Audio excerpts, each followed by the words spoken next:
கவிதா, அந்த டவல் மட்டும் எடுத்து கொடு. இதோ வரேன் சார்.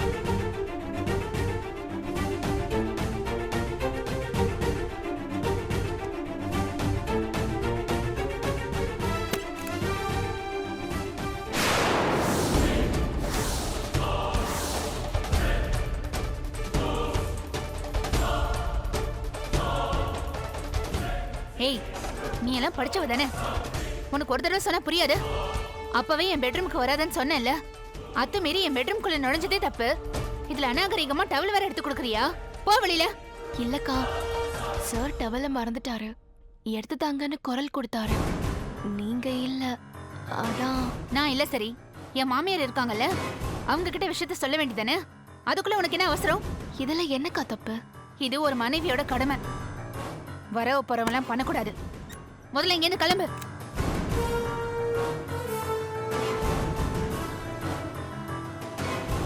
இவ்வளவு அறிவா அர்த்தமா பேசுற மனைவி எப்பவும் புருஷன் பக்கத்திலே இருக்கணும். சதா சர்வ காலமும் ஊர் நியாயம் பேசிக்கிட்டு தெரு தெருவா சுத்திக்கிட்டு இருந்தா இந்த மாதிரி தான் நடக்கும். சார், நான் செஞ்சது தப்பா?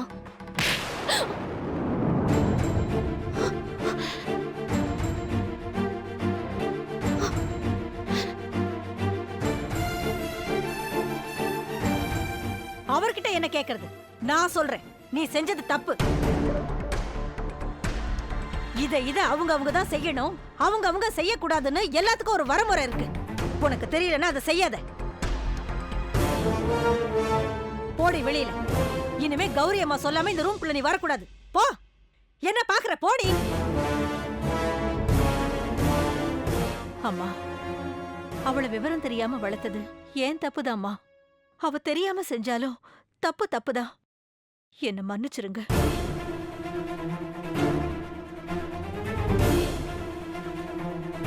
ஒரு சாதாரண பிரச்சனைய பெரிய கலவரமாக்கி அம்மா மகளை அடிக்கிற அளவுக்கு கொண்டு வந்து விட்டுட்டியே, இப்போ உனக்கு சந்தோஷமா? இது சாதாரண பிரச்சனை இல்ல, சம்சார பிரச்சனை. அவதான் துண்டை நீட்டானா அதை கை நீட்டி வாங்குறீங்களே, உங்களுக்கு கூச்சமா இல்ல? ஏன் கூச்சம் பண்ணும்? நான் கூப்பிட்டேன், நீ வரல, அவ வந்தா. கூப்பிட்ட குரலுக்கு பொண்டாட்டி வரலனா அதுக்காக சொல்லு. ஏன் சொல்லாம பாதியில நிறுத்திட்டேன்? கூப்பிட்ட குரலுக்கு பொண்டாட்டி வரலனா உன் கேள்வியிலே பதில் இருக்கு. பார்த்து பேசு, பார்த்து நடந்துக்க. வாயால கேள்வி கேட்கறது வேற, வாழ்க்கையே கேள்விக்குறியா மாறுறது வேற.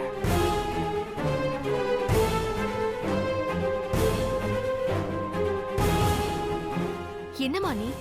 சார் பாத்ரூம்ல இருந்து டவல் கேக்குறாரு, எடுத்துக்கூட நீ தான் என்ன அனுப்பி வச்ச. அப்புறம் தப்புன்னு என்ன நீ அடிக்கிற? நான் நிஜமா அடிக்கல, அந்த மாதிரி நடிச்சேன். நடிச்சியா? ஆமா கவிதா, உமா மகேஸ்வரி அம்மா நம்ம பக்கம் இருக்காங்கங்கிறதுக்காக கௌரிய ஒரே அடியா பகச்சிக்க கூடாது. இந்த வீட்ல நம்ம கால் ஸ்ட்ராங்கா அழுத்தமா ஊன்ற வரைக்கும் கொஞ்சம் அப்படி இப்படிதான் இருக்கணும். என்னப்பா தாசு, நீ என்ன விட பெரிய கேடியா இருக்க? காஞ்சனா சொன்னா, சங்கரி நீ ரொம்ப நல்ல மாதிரி லவ் பண்றியா? பார்த்தேன். நீ ஹாஸ்பிட்டல்ல விஷம் குடிச்சு நடிச்சதையும், சங்கரி இல்லைன்னா வாழ்க்கையே இல்லைங்கிற மாதிரி அவங்க அம்மா அன்னக்குடிக்கிட்ட துடிச்சதையும் நான் பார்த்தேன். நாங்க கௌரி வீட்டு விஷயத்துல கைத்து மேல நடந்தா நீ என்னப்பா கயிறு இல்லாம காத்து மேல நடக்கிற? நீ பெரிய எத்தனைக்கு எத்தனை தான் சார். இதெல்லாம் நோ டென்ஷன், ரிலாக்ஸா இரு. இதெல்லாம் காத்தா பறந்து போகுமே தவிர கௌரி காதுக்கோ இல்ல ஓ லவ்வர் சங்கரி காதுக்கோ போகாது. ஆமா தம்பி, நாங்க உனக்கு சப்போர்ட்டா இருப்போமே தவிர நெகட்டிவ் கேரக்டரா மாறவே மாட்டோம். ஆமா, சங்கரி என் புருஷன் தங்கதுரைய பத்தி ஏதாவது சொல்லிருக்காளா? நிறைய சொல்லிருக்கா. ஆனா சொன்னதெல்லாம் தப்பு தப்பா தான் சொல்லிருக்கா. இவரை எதிரின்னு சொல்லிருக்கா, பாண்டியம்மாவை ஏமாத்தி சொத்த பறிச்சவர்னு சொல்லிருக்கா. ஆனா ஆனா ஆனா நான் இதெல்லாம் நம்பவே இல்லையே. நம்பப்பா, அவ சொன்னது உண்மை, நிஜம், வாஸ்தவம். ஆமா, நீ சுத்தி வளைச்சு ஏமாத்துறவனா, நாங்க டைரக்டா நேருக்கு நேரா ஏமாத்துறவங்க. சரி, ஸ்ட்ரைட்டா டீலுக்கு வருவோம். எங்க ஒரே எதிரி கௌரி. அவ நிம்மதியா இருந்தா நாங்க சந்தோஷமா இருக்க முடியாது. அதுக்கு நான் என்ன பண்ணணும்? Very good. இந்த மாதிரி தான் செம்ம ஆக்டிவா இருக்கணும். சங்கரி நீ ஏமாத்தி கல்யாணம் பண்ணணும். அவளை நீ தினம் தினம் விதவிதமா சித்திரவதை பண்ணணும். சங்கரினா கௌரிக்கு ரொம்ப இஷ்டம். நீ பண்ற சித்திரவதையெல்லாம் கௌரிக்கு தெரியணும். என்னடா நம்ம ஆசை தங்கச்சி வாழ்க்கை இந்த மாதிரி சித்திரவதை வாழ்க்கையா போச்சேன்னு அவ துடியா துடிக்கணும். அவ கவனம் செதறணும். எல்லா கேஸ்லயுமே அவ தோக்கணும். சொசைட்டில அவ கெட்ட பேர் எடுக்கணும். எங்களை தொந்தரவு பண்றத நிறுத்தணும். மொத்தத்துல அவ எங்களை மறக்கணும். ஓ சித்திரவதை அந்த மாதிரி இருக்கணும். என்ன சொல்ற? உங்களை மாதிரி பலம் வாய்ந்தவங்க என்ன சொல்றேன்னு கேட்க கூடாது மேடம். இந்த மாதிரி பண்ணுடான்னு உத்தரவு போடுங்க. நீ ரொம்ப புத்திசாலியா இருக்க. பிரமாதமா வருவ. தம்பி, உன் தலைக்கு பின்னாடி ஒளிவட்டம் தெரியுது. ஆ, நீ ரொம்ப நல்லா வருவ. நீ கண்டிப்பா சங்கரியை கல்யாணம் பண்ணிக்குவல? அதுல டவுட்டே வேண்டாம் மேடம். சங்கரிக்கு வசிய மருந்தெல்லாம் கொடுத்து என் பக்கமா சாட்சி வச்சிருக்கேன். அவ வீட்டுல சொன்னதெல்லாம் கேட்க மாட்டா. வேணும்னா வீட்டை விட்டு வான்னு நான் சொன்னா அதை உடனே கேப்பா. அது நடந்தா இன்னும் சந்தோஷம். ம், மனோகரிக்கு கல்யாணம் ஆகாத ஸ்டேஜ்ல சங்கரி வீட்டை விட்டு ஓடுனா கௌரிக்கு மன உளைச்சல் அதிகமா தான் வரும். அப்புறம் உனக்கே தெரியாம உன்னை பத்தி உன் வீட்டை பத்தி எல்லாம் வெளியே விசாரிச்ச. அக்கம் பக்கமெல்லாம் அசிங்கமா பேசுது, அனாமத்தா பேசுது, ஒரே அருவருப்பா பேசுது. அந்த இடத்துக்கு வந்து அண்ணன் விசாரிச்சா உன் பசுத்தோல் தானா விழுந்துரும்.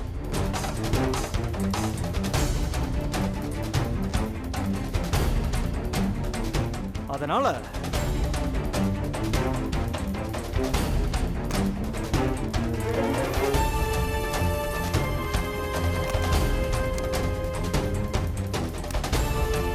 இந்த பணத்தை எடுத்துக்கோ. முதல்ல வீட்டை மாத்து.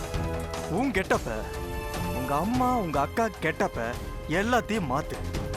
நல்லா படிச்சவங்க மாதிரி நடந்துக்கோங்க. அன்னக்கொடி எதிரில் நாகரிகமா பேசுங்க. அப்பதான் அந்த அன்னக்கொடி சங்கரிய நம்பி உனக்கு கல்யாணம் பண்ணி கொடுப்பா. ம், புடி.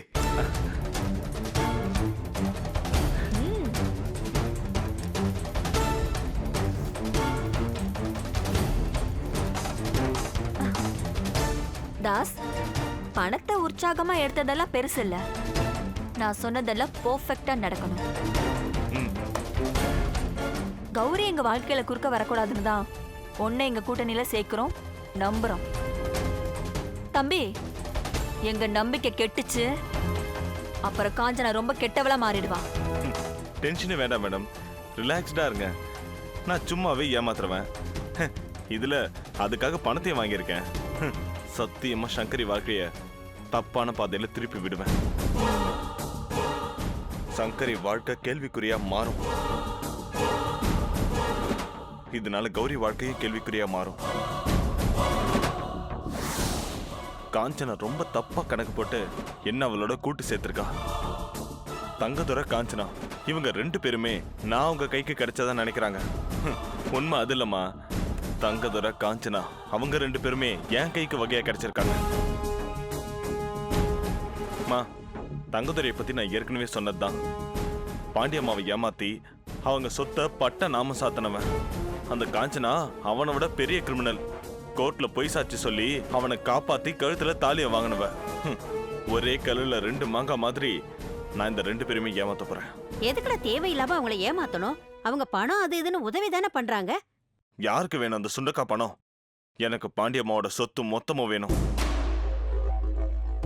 தங்கதுரை பேர்ல இருக்க சொத்து அப்படியே சிந்தாம செதறாம இந்த தாஸ் பேருக்கு மாறும். சரிங்க சார். கவிதா, சொல்லுங்க சார். சுகர் கொஞ்சம் அதிகமாக வேணும். ஓகே? ஓகே கவிதா. சார். ஆமா, ஆக்சுவலா நீ எப்படி காஃபி போடுவ? எல்லாரும் போல அடுப்புல தான் போடுவா.